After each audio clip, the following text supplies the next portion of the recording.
Everyone, आप देख रहे हैं ऑल स्टडी इजली चैनल। कैसे हैं आप लोग? आई होप ठीक ही होंगे सब लोग। तो देखिए, आज का हमारा टॉपिक है रूढ़िवादी क्या है। बहुत इंपॉर्टेंट क्वेश्चन है, 2 नंबर का क्वेश्चन आता है ये। तो आप इसमें देखिए, इसको रटना नहीं है, आपको इसको समझना है। ये 9th 10th 11th 12th सभी में ये क्वेश्चन आता है। तो चलिए हमें वीडियो स्टार्ट करते हैं। तो देखिए, रूढ़िवादी एक प्रकार की विचारधारा है। जो रूढ़िवादी है क्या है? एक प्रकार की विचारधारा। अब विचारधारा यानी कि सोचना, ठीक है ना, या फिर सोच कह सकते हैं हम। क्या है विचारधारा? क्या होती है? सोच। रूढ़िवादी का मतलब क्या है? सोच, यानी एक विचारधारा है। रूढ़िवादी का मतलब समझ में आ गया ना? रूढ़िवादी यानी कि विचारधारा यानी कि सोच है। तो देखिए यहीं पे यहाँ पे यही लिखा है, रूढ़िवादी एक प्रकार की विचारधारा है जो किसी चीज़ के बारे में, ठीक है, जो किसी चीज़ के बारे में पुराने समय से चली आ रही, पुराने समय से यानी कि बहुत टाइम से, ओल्ड टाइम से, पुराने समय से चली आ रही तथ्य और सिद्धांतों, तथ्य और सिद्धांतों यानी कि बातों, सिद्धांतों यानी कि नियमों, ठीक है, जो पुराने ज़माने के नियम हैं, सोच हैं, तथ्य हैं, ठीक है, में विश्वास करती है। जो उन पे क्या करती है? विश्वास करती है एवं उसी को स्वीकार करती है, यानी कि उसी को एक्सेप्ट करती है। जो पुराने टाइम से नियम चले आ रहे हैं, जो सोच चली आ रही है, जैसे हमारे पुराने जो लोग हैं, उनकी जो सोच है, वही सोच को क्या है, वो अपने आने वाली पीढ़ियों में भी डालते हैं। तो उनकी भी सोच वैसी होती है और वो उसको क्या करते हैं? स्वीकार करते हैं, यानी कि एक्सेप्ट भी करते हैं। जो आने वाली जनरेशन है ना, तो उसमें भी कुछ लोग ऐसे होते हैं जो पुराने नियमों को, ठीक है ना, जो पुराने समय से चले वाले नियम हैं, उनको क्या है? एक्सेप्ट करते हैं। जैसे फॉर एग्जांपल देखिए, यहाँ पे कुछ उदाहरण दे रखे हैं।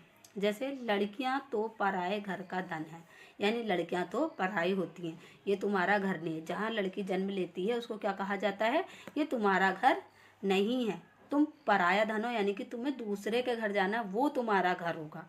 तो ये क्या है? पुरानी सोच है, ठीक है। तो ये अभी तक चली आ रही है, ये अभी तक बदली नहीं है।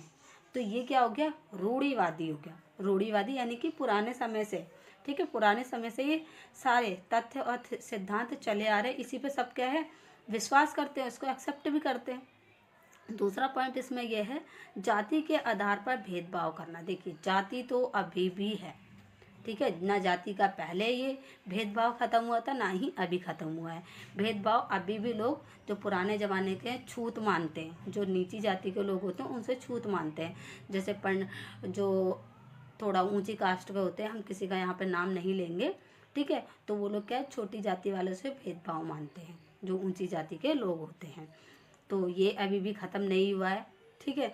और काले गोरे का भी अभी भेदभाव यहाँ पे ख़त्म नहीं हुआ है। तू काला है, तू गोरा है, तू काली है, तू गोरी है, तो ये भी अभी ख़त्म नहीं हुआ। ये भी एक क्या है?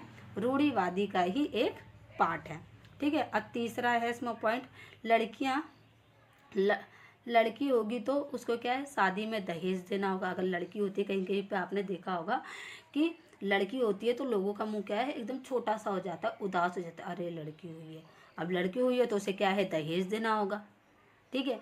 ये जो पुराने ज़माने के लोग हैं ना, तो यही सोचते हैं। लड़का होता था भाई, ढोल नगाड़े बजते थे पहले के टाइम में, ठीक है। और आज के टाइम में अब क्या है? बहुत जगह भी ऐसा है कि अभी भी लड़का लड़की में भेदभाव करते हैं, लेकिन अब कुछ लोग इस चीज़ को एक्सेप्ट करते हैं कि लड़का लड़की बराबर है, उनको क्या है? बराबर का ही सम्मान मिलना चाहिए, बराबर की ही चीज़ें मिलनी चाहिए। लड़की है उसको क्या है?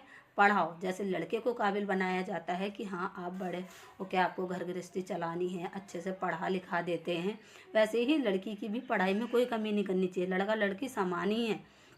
तो क्या, जब ज़्यादा लड़की पढ़ लेगी तो दहेज की तो कोई ज़रूरत ही नहीं पड़ेगी। जब लड़की इतनी एजुकेटेड है, अच्छा कमा रही है, तो दहेज का तो सवाल ही नहीं होता, ठीक है।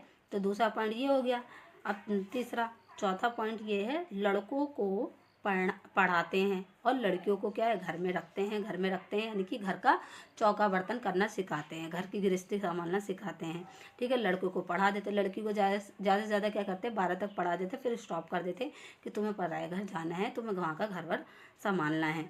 तो ये चीज़ गलत नहीं है कि घर हमें संभालना है, ये चीज़ भी सिखाएं, प्लस उनकी पढ़ाई ना रोकें, उनको क्या है पढ़ाए। लेकिन ये पुराने ज़माने जो लोग होते हैं, रूढ़िवादी लोग होते हैं, वो कहते हैं बस यहीं तक पढ़ा दो, बस बहुत है, अपना काम चला लिया, बस अब छोड़ो इन्हें, घर गृहस्थी सिखाओ। तो ये चीज़ नहीं होनी चाहिए। घर गृहस्थी के साथ साथ अच्छा पढ़ाना भी चाहिए लड़कियों को। लड़कों को तो खूब पढ़ा देते हैं आगे तक कि जो मन चाहे पढ़ना है पढ़ लो, लेकिन ऐसा नहीं करना चाहिए। तो ये क्या है, रूढ़िवादी है एक तरीके से।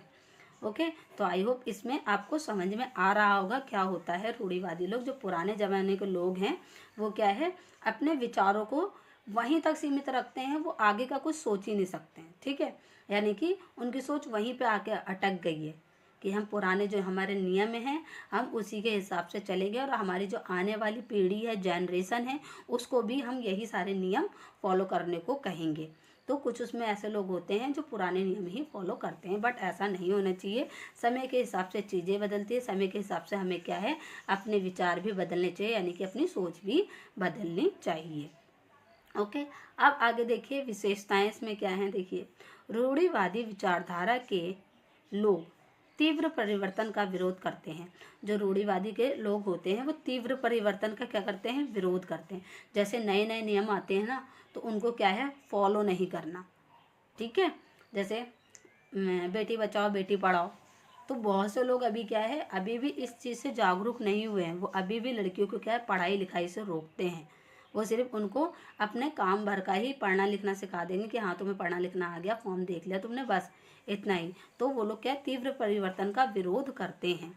ठीक है, आगे बढ़ने की कोशिश ही नहीं करते हैं। दूसरा है, रूढ़िवादी विचारधारा एक मानसिक प्रतिमा है। ये क्या है, एक मानसिक प्रतिमा है। ये यानी कि शुरू से ही चली आ रही है, ये यहीं तक सीमित है। मानसिक प्रतिमा क्या है, यानी कि उनके माइंड में ये बात सेट हो चुकी है, बस इतना ही करना है, इससे आगे कुछ भी नहीं करना है। इसके आगे मतलब वो सोच ही नहीं पाते। मानसिक प्रतिमा होती है उनकी। ठीक है, यानी कि उनकी एक सोच होती है कि उससे आगे हमें नहीं बढ़ना है। अब नेक्स्ट देखिए, थर्ड है, रूढ़िवादी विचारधारा के लोग पुरानी प्रथाओं के बंद करने वाले के विरोध होते हैं।